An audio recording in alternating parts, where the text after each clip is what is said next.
ọlọ́jọ́ ìbí ló ń bọ̀ yìí o, ẹ yàgò lọ́nà fún olóríire tó lọ́jọ́ òní.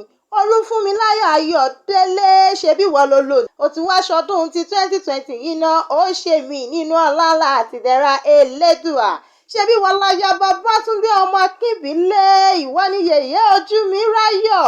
Mo ní ọdọọdún làárọ̀ rógbó o, ọdọọdún làárọ̀ àwùsá, ọdọọdún làárọ̀ mobì lórí àtẹ, ọdọọdún làó mọ àríọ̀.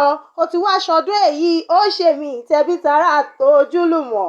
Ṣebí wọ́n lọmọ wọn nípínlẹ̀ Ògùn, owó Ìkìjà nìwọ ti wá, ìwọ lọmọ Àjàṣun nípèbí, ọmọ Akíjà lórìṣà, ọmọ Alágogo òjé, ọmọ Dálẹ̀ gbin ewùrà, kálákọ̀ ṣúyàwó àwòrán, ọmọ iná wọlé òkùnkùn paradà, ọmọ àńjù wọn ò ṣe é wí lẹ́jọ́ ìjà lára òtán bọ̀wọ̀, ọmọ Bágúnjà kẹrù òpó aládìyẹ, ọmọ olóbì wẹ́rọ́kọ́ ẹ̀bá ọ̀nà, ọmọ Adélé tejiteji. Mo ní o ti ṣọdún èyí, ó ṣe mí tọkọtọmọ lọ́lá Elédùà.